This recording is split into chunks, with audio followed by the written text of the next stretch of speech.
Hello everyone. Today we will discuss about the formation of image by a lens. So in the previous part we have discussed in detail about lens, type of lens, then technical terms related to a lens. In this part we will study about the formation of image, that how images are formed by a convex lens and a concave lens, and also will study about the characteristic of the images formed by a convex lens and a concave lens. So the first important thing about formation of image is that what kind of rays we will take for the ray diagram. Clear? So mostly for the ray diagrams we use 2 rays of light or 3 rays of light. So if in the question it is not mentioned that use 3 rays of light, then you draw all the ray diagram with 2 rays of light. General case we use 2 rays of light.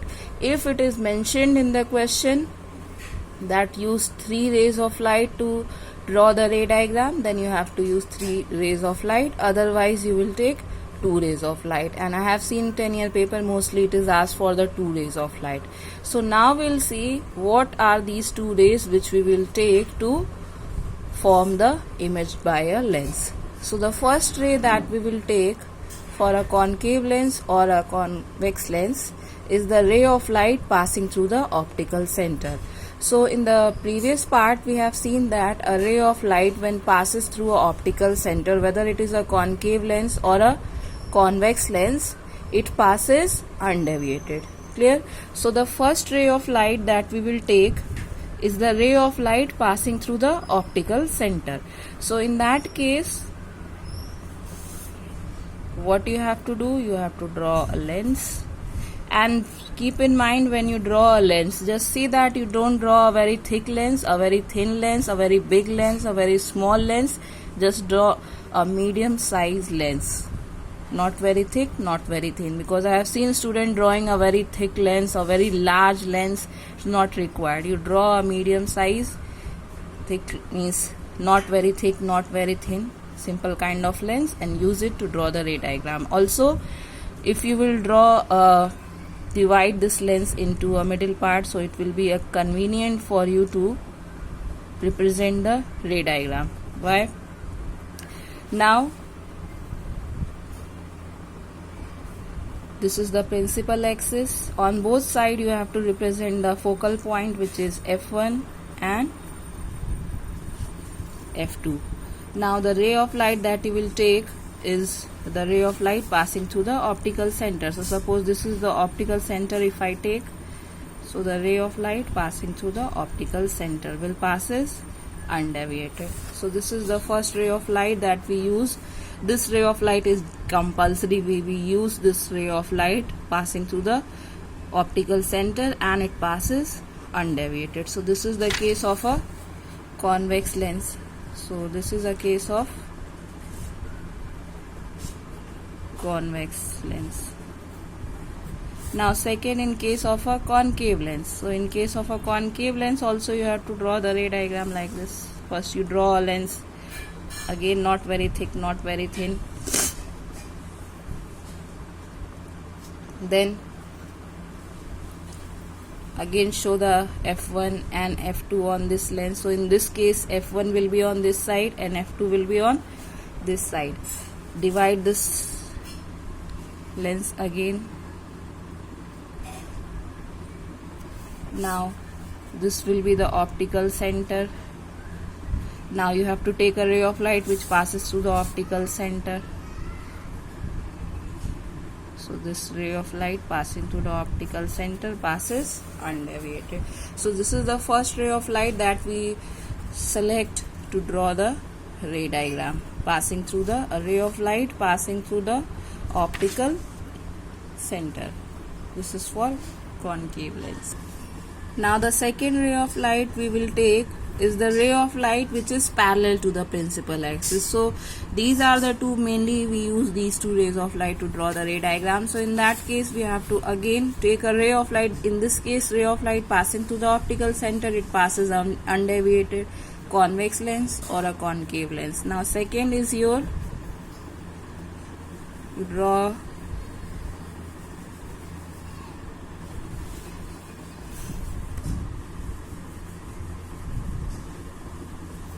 in this case what we have to do, we have to take a ray of light which is parallel to the principal axis. Okay, again whenever you draw a ray diagram, you have to draw the lens properly, convex or concave. You have to show the focal point and the optical center.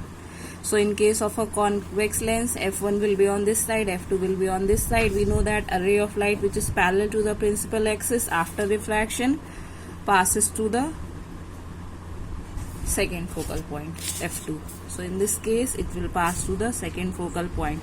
So this is the second ray of light that will take for a ray diagram. Now in case of a concave lens,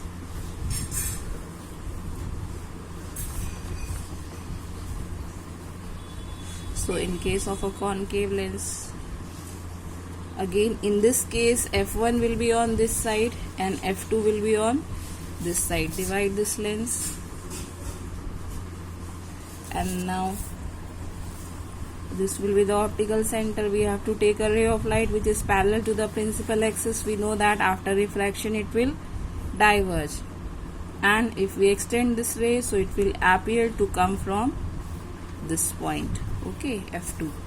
So this is the second type of ray that we'll choose for the ray diagram, a ray of light parallel to the principal axis, whether it is a case of a convex lens or a case of a concave lens. Now the third type of ray of light that we'll use for the ray diagram is the ray of light passing through the focal point, first focal point. Okay, so in that case again we have to draw.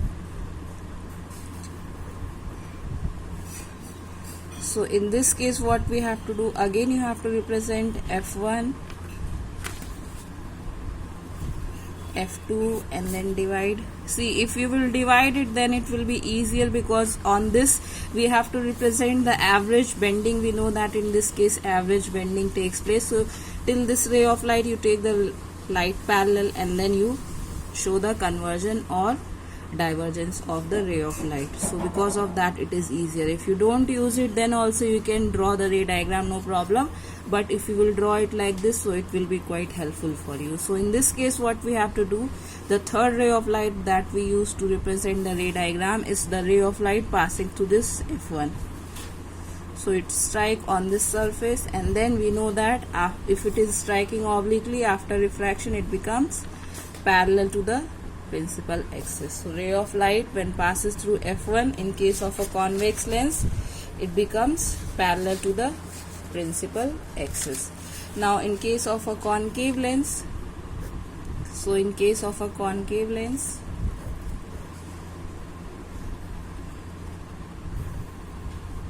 when you will take this, so in this case when ray of light strike, this will strike obliquely, not this one. So if this is striking obliquely, so after refraction it will become parallel to the principal axis, and when we extend this one, so it will appear to come from the point f1. Here it is coming from f1, after refraction it becomes parallel. Here it is striking obliquely on this lens, and after refraction it becomes parallel. Here also it is striking obliquely, becomes parallel. Here also it is striking obliquely, becomes parallel, and appear to come from this point f1, and here also appeared. This is actually coming from f1, this appear to come from f1. So these are the three kinds of rays that we'll choose, and mostly we use this one and this one. For the ray diagram we use these two rays of light to represent the formation of image. Clear? So it's very easy. One you have to take passing through the optical center will pass undeviated, and second, which is parallel to the principal axis, after refraction passes through f2. Now the types of images formed by a convex lens and a concave lens. So in case of a convex lens, the image form is real, and in case of a concave lens, the image form is virtual, because in the case of convex lens, the rays of light after refraction actually meets at any point, and in case of a concave lens, the rays of light appear to meet at any point. So because of that, concave lens always forms a virtual image, convex lens always forms a real image. Only in one case convex lens also forms a virtual image when the object is very close to the lens, that means between f1 and O. So in that case the image formed by a convex lens is also virtual. Clear? So these are the two kinds of images formed by a lens, real image and virtual image. You also have studied this in class 9th about the difference between the real image and virtual image. So the difference is same in case of a lens also or in case of a mirror also. Clear? So in the next lecture we will see the steps of construction for the ray diagram. Like in maths you have the steps of construction. In physics also we have some steps of construction for the formation of image. Thank you.